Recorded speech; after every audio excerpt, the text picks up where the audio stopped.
सुप्रभात मेरे प्यारे बच्चों, कैसे हो आप सब? आप सभी का मेरी कक्षा में स्वागत है। आज हम हिंदी व्याकरण देखेंगे पाठ 1। पाठ 1 है वर्ण और वर्णमाला। वर्ण के 2 प्रकार होते हैं, स्वर और व्यंजन।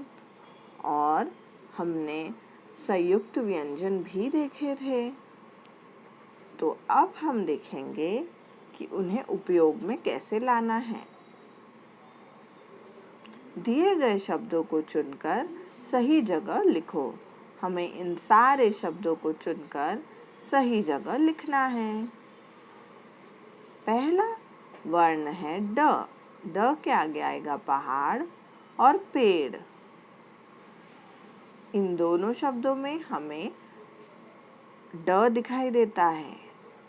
दूसरा वर्ण है ढ। उसके आगे आएगा सीढ़ी और बुढ़िया। इन दोनों शब्दों में हमें ढ दिखाई देता है। तीसरा वर्ण है ज।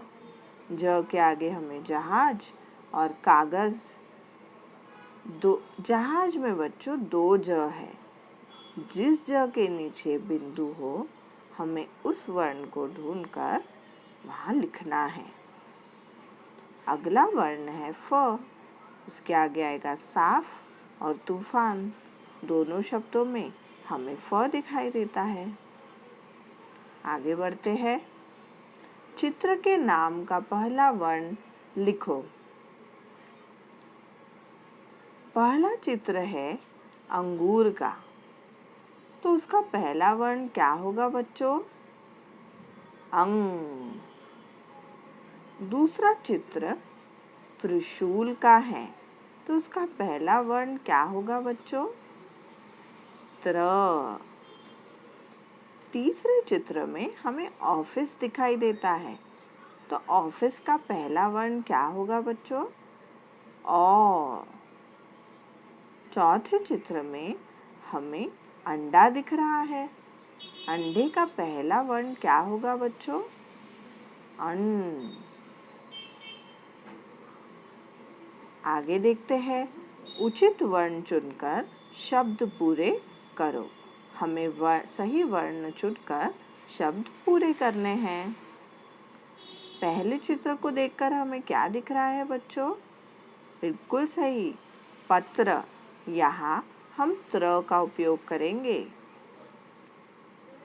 दूसरे चित्र में हमें एक वृक्ष दिख रहा है बच्चों, तो वृक्ष में हम क्ष का उपयोग करेंगे।